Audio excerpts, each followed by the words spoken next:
Bismillahirrahmanirrahim. Assalamualaikum warahmatullahi wabarakatuh. Oke, kembali lagi di Tri Mahardika Channel untuk belajar matematika. Dan pada kesempatan kali ini, kita masih akan melanjutkan pembahasan latihan soal OSN, Olimpiade Sains Nasional untuk tingkat SD ataupun MI, sebagai persiapan menghadapi OSN tahun ini 2024, dan juga semoga bermanfaat untuk OSN di tahun-tahun yang akan datang. Video ini adalah part yang ketujuh dari soal-soal latihan OSN SD tahun 2024. Itu artinya ada part 1 sampai dengan part 6 yang bisa kalian saksikan terlebih dahulu. Link videonya ada di deskripsi dari video ini. Baik, langsung saja kita menuju ke soal yang pertama. Bilangan 6 angka A8819B habis dibagi 12. Berapa banyak bilangan itu yang mungkin, yaitu apakah A3, B4, C5, ataukah D6? Oke, seperti biasa, bagi kalian yang baru saja menemukan channel ini, silahkan untuk subscribe terlebih dahulu agar tidak ketinggalan materi yang lain di video-video saya berikutnya. Oke, langsung saja kita selesaikan. Nah, di sini kita harus tahu dulu apa ciri dari bilangan kelipatan 12 atau bilangan yang habis dibagi 12. Nah, bilangan kelipatan 12 itu haruslah merupakan bilangan kelipatan 3 yang sekaligus merupakan kelipatan 4. Mengapa demikian? Alasannya sederhana, karena 12 itu adalah 3 kali 4 ya. Karena 12 adalah 3 kali 4, maka semua bilangan yang kelipatan 3 sekaligus kelipatan 4 otomatis merupakan bilangan kelipatan 12. Nah, bilangan A8819B ini berarti harus memenuhi syarat, yaitu menjadi bilangan kelipatan 3 dan juga kelipatan 4. Sehingga A dan B ini diganti dengan angka berapa saja, kan seperti itu. Nah, di sini kita harus ingat kembali bahwa ciri bilangan kelipatan 4 itu adalah 2 digit terakhirnya itu harus kelipatan 4. Misalnya 04, 08, 12, 16, 20, dan seterusnya. Asalkan 2 digit terakhir ini adalah kelipatan 4, maka otomatis bilangan itu sudah pasti bilangan kelipatan 4. Nah, lalu bagaimana dengan ciri bilangan kelipatan 3? Yaitu ciri-cirinya adalah jumlah dari digit-digit penyusunnya, angka-angka digit penyusunnya itu kalau dijumlahkan itu harus kelipatan 3. Contohnya 12 ini sendiri kan kelipatan 3 ya, karena 1 tambah 2 itu 3. Sehingga 3 itu kelipatan 3. Maka 12 otomatis juga kelipatan 3. Contoh yang lain misalnya 222. 222 itu jelas kelipatan 3. Karena 2 tambah 2 tambah 2 itu adalah 6. 6 adalah kelipatan 3. Bilangan A8819B ini, atau kalau kita baca adalah A188.190B, ini agar menjadi bilangan kelipatan 4, syaratnya apa? Yaitu 2 digit terakhirnya haruslah kelipatan 4. Nah, di sini digit yang nomor 2 dari belakang itu sudah angka 9, maka B ini mau tidak mau harus diganti dengan angka, sehingga 90 berapa ini adalah kelipatan 4. Nah, ternyata yang memenuhi syarat itu hanyalah B-nya 2 atau B-nya 6. Karena apa? Karena 92 dan 96 itu termasuk bilangan kelipatan 4. Tidak ada angka 90-an lagi yang kelipatan 4. 90, 91, 93, 94 itu bukanlah kelipatan 4, apalagi 99 ya. Sehingga kalau B diganti dengan angka 2, kita bisa tulis bahwa A88192. Nah, 92 ini adalah kelipatan 4 ya.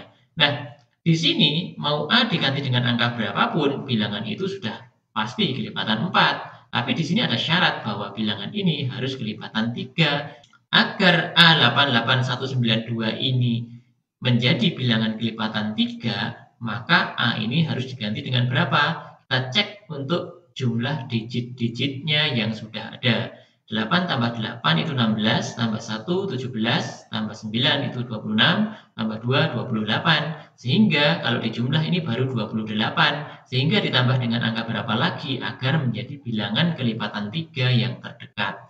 Nah, tentu A ini bisa diganti dengan angka 2, sehingga 288192 adalah bilangan kelipatan 3 sekaligus kelipatan 4. Ya, kenapa ditambah 2? Karena kalau dijumlah semuanya itu adalah 30, yang mana kita tahu bahwa 30 adalah bilangan kelipatan 3. Nah, sehingga bilangan kelipatan 3 di atasnya, yaitu setelah 30, tentu saja 33, maka A selain angka 2 juga bisa diganti dengan angka 5, ya, karena kalau kita jumlahkan digitnya itu jumlahnya 33. Ditambah dengan 3 lagi, yaitu bilangan kelipatan 3 selanjutnya, yaitu 36, maka 5 ini ditambah 3 lagi, yaitu menjadi 8 ya.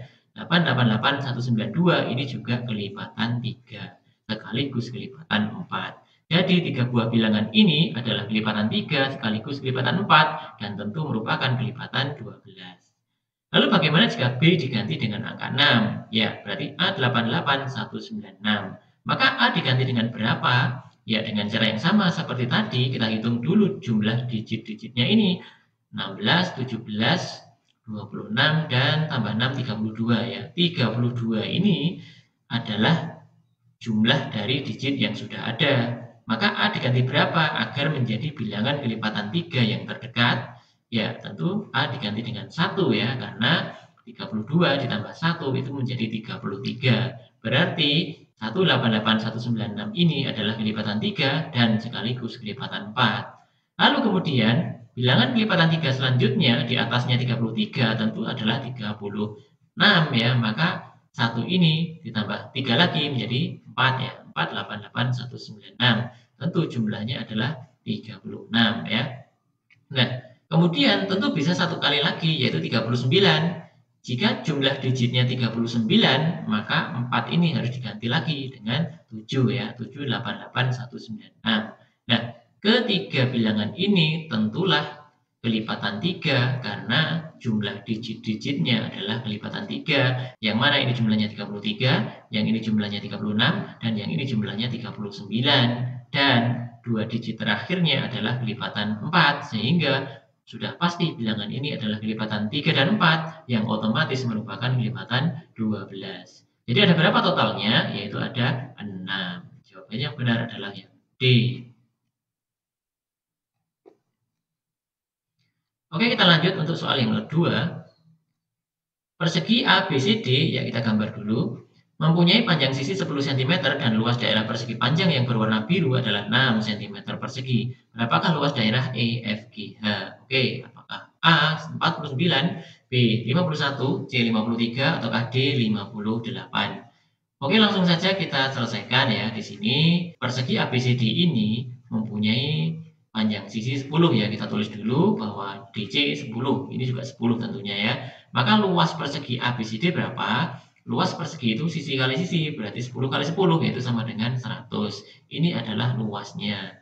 Lalu kemudian diketahui bahwa persegi panjang yang berwarna biru yang ada di tengah ini luasnya 6, kita tulis dulu 6. Nah, ketika luas perseginya 100, sementara luas daerah yang berwarna biru ini 6, tentu luas daerah yang di luar warna biru 100 dikurangi 6. Nah, luas daerah yang di luar warna biru dibagi menjadi 4 buah persegi panjang yang berbeda-beda. Oke, ini adalah persegi panjang yang pertama, persegi panjang yang kedua, persegi panjang yang ketiga, persegi panjang yang keempat. Nah, sehingga luas daerah 4 persegi panjang ini tentulah 100 dikurangi 6. Ya, kita tulis 100 kurangi 6, yaitu sama dengan 94. Ini adalah luas daerah yang berwarna kuning-kuning ini. Ya, padahal kita tahu di dalam gambar aslinya bahwa setiap persegi panjangnya ini dibelah menjadi dua buah segitiga yang ukurannya sama persis. Ya, yang ini adalah dibagi 2, persegi panjang yang ini dibagi 2, persegi panjang yang ini juga dibagi 2, dan yang terakhir juga dibagi 2. Sehingga kita tahu bahwa luas segitiga-segitiga yang berwarna putih ini yang jumlahnya 4, ya tentu adalah setengah dari 94 itu. Berarti setengah kali 94 yaitu adalah 47. Nah, yang ditanyakan bukan luas 4 segitiga yang berwarna putih itu, tetapi yang ditanyakan adalah luas daerah EFGH. Berapa luas daerah EFGH? Ya tentu saja luas segitiga yang berwarna putih ini ditambah dengan luas birunya itu, yaitu sama dengan 47 ditambah 6, yaitu sama dengan 53. Jelas ya? Jawaban yang benar adalah yang C, 53 cm persegi. Ya, kita lanjut untuk soal yang ketiga. Terdapat 9 bola putih, 5 bola merah, dan 6 bola hitam. 10 bola diambil secara acak sehingga paling sedikit terambil 2 bola putih tetapi tidak lebih dari 8. Paling sedikit 2 bola merah, dan untuk bola hitam tidak lebih dari 3. Berapa banyak pilihan berbeda yang mungkin? Yaitu apakah A4, B9, C12, ataukah D16? Oke, langsung saja kita selesaikan ya. Nah, Di sini kita perlu ilustrasikan dulu bahwa ada 3 warna bola, yaitu putih, merah, dan hitam dengan jumlahnya masing-masing. Ya, kita tulis bahwa ada bola putih sebanyak 9, ada bola merah sebanyak 5, dan ada bola hitam sebanyak 6. Nah, di sini nantinya akan diambil 10 bola. Awas ya di sini, sehingga bola yang terambil itu harus berjumlah 10 ya. Tapi di sini ada ketentuannya, yang mana bola putih itu minimal terambil 2 dan maksimal 8. Bola merahnya itu minimal terambil 2 dan maksimalnya di sini tidak tertulis, berarti maksimalnya adalah sejumlah bolanya itu. Kemudian untuk bola hitam itu tidak lebih dari 3, berarti maksimal 3 dan minimalnya tidak tertulis, berarti boleh saja untuk bola hitam ini tidak ada yang terambil. Karena di dalam soal tidak ada ketentuan bahwa semua warna bola harus terambil. Oke, misalnya bola hitam itu tidak ada yang terambil atau terambilnya 0 gitu. Lalu bola merahnya itu terambil semua yaitu 5, maka bola putih harus terambil sejumlah berapa? Yaitu 5. Karena bola yang diambil totalnya harus 10, maka 5 tambah 5 tambah 0 itu 10. Nah, lalu kemungkinan yang lainnya adalah ketika bola hitam tidak ada yang terambil dan bola merah hanya terambil 4, maka bola putih harus terambil sebanyak 6. Karena 6 tambah 4 tambah 0 itu 10. Lagi jika bola hitam tidak terambil, bola merah terambil 3, maka bola putih harus 7. Kalau bola hitam tidak ada yang terambil, bola merah hanya terambil 2, dan bola putih itu haruslah 8 ya, karena jumlahnya harus 10. Dan apakah boleh bola merah terambil 1 dan bola putih terambil 9? Ternyata tidak boleh ya, karena aturannya bola merah paling sedikit 2 dan bola putih paling banyak 8. Sehingga jika bola hitam tidak terambil, kemungkinannya hanya 4 macam ini. Lalu kemudian jika bola hitam hanya terambil 1 dan bola merah terambil semua yaitu 5, maka bola putih harus terambil berapa? Ya sisanya yaitu 4 karena jumlahnya harus 10. Kemudian jika bola hitam hanya terambil 1, bola merah hanya terambil 4, maka bola putih harus terambil 5 gitu ya. Seterusnya, jika bola hitam terambil 1, bola merah hanya terambil 3, maka bola putih harus terambil 6. Jika bola hitam terambil 1, bola merah terambil 2, maka bola putih harus terambil 7. Dan hanya itu, jika bola hitam hanya terambil 1, kemungkinannya hanya itu. Karena apa? Jika bola putih terambil 8, maka bola merah harus 1. Dan ini tidak boleh karena bola merah harus terambil 2. Ya, jika bola hitam terambil 2, bola merah terambil semua, yaitu 5, maka bola putih harus terambil berapa? Ya, sisanya, yaitu 3. Jika bola hitam terambil 2, bola merah terambil 4, maka bola putih harus terambil 4. Dan seterusnya, yang ini bisa 2, ini 3, dan ini harus 5 gitu ya. Jika bola hitam 2, bola merahnya 2, maka bola putih harus 6. Dan ini tidak boleh dikurangi lagi karena minimal 2.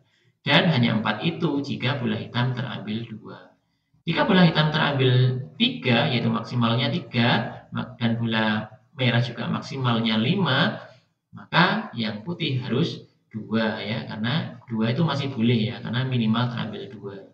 Jika hitamnya terambil 3, bola merah 4, bola putih itu harus sisanya yaitu 3.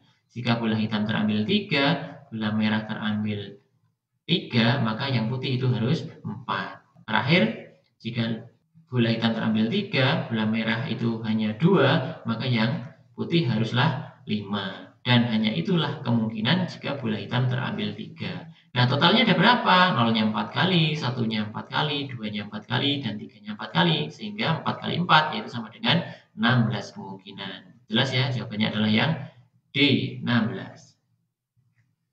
Baik, kita menuju ke soal yang terakhir di video ini. Lilin A habis dalam waktu 3 jam. Lilin B habis dalam waktu 5 jam. Lilin B lebih pendek daripada lilin A. Setelah kedua lilin dinyalakan selama 2 jam, panjang kedua lilin menjadi sama. Berapa perbandingan panjang kedua lilin pada awalnya? Yaitu apakah A 8:5, B 9:5, C 8:3, atau D 5:3. Oke, langsung saja kita selesaikan. Di sini kita harus tahu dulu ilustrasi dari gambar itu ya. Di sini misalnya ada lilin A dan lilin B, di mana lilin B itu lebih pendek daripada lilin A. Ini adalah kondisi mula-mula ya, lilin A lebih panjang, kondisinya seperti ini. Ini adalah kondisi mula-mula. Kemudian Setelah dibakar selama 2 jam, kondisinya jadi seperti ini, tingginya sama. Ya, ini adalah kondisi setelah dibakar atau dinyalakan selama 2 jam. Kemudian, kita harus tahu bahwa laju lilin A itu berapa. Kita bisa cek bahwa sebuah lilin A utuh itu akan habis dalam waktu 3 jam. Artinya apa? Yaitu bahwa laju lilin A, laju pembakaran lilin A itu adalah sepertiga untuk setiap jamnya. Sehingga laju A sama dengan sepertiga per jam. Dengan cara yang sama untuk laju B karena lilin itu akan habis dalam waktu 5 jam, otomatis lajunya berapa? Yaitu 1/5 untuk tiap jamnya. Ya, 1/5 per jam. Nah, kemudian setelah dibakar selama 2 jam, tentu lilin yang terbakar ini untuk yang A berapa? Kalau 1 jam itu sepertiga bagian, maka setelah 2 jam otomatis terbakar 2/3 bagian.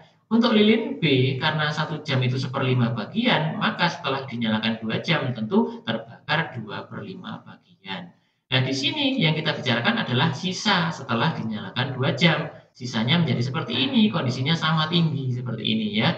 Sehingga sisa lilin setelah 2 jam dinyalakan itu berapa? Yaitu lilin A itu ketika tadinya utuh kemudian sudah terbakar 2/3 bagian, maka sisanya tinggal 1/3 bagian. Sementara untuk lilin B, karena tadinya utuh sudah terbakar 2/5 bagian, tentu sisanya adalah 3/5 bagian. Padahal 1/3 bagian dari lilin A dengan 3/5 bagian dari lilin B itu sama tingginya.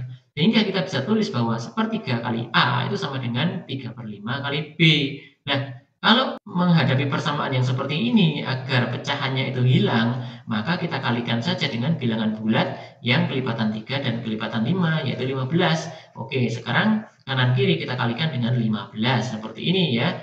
Ini bisa kita bagi ya, 15 bagi 3 itu adalah 5, lalu yang kanan 15 bagi 5 itu adalah 3, kemudian kalau kita hitung, 5 kali 1 kali A adalah 5A, 3 kali 3 kali B berarti 9B ya, 5A sama dengan 9B. Atau kalau kita buat menjadi perkalian silang, 5A sama dengan 9B, sehingga A per B itu sama dengan 9/5. Jadi jelas ya, perbandingan lilin A dan lilin B adalah yang B, 9/5.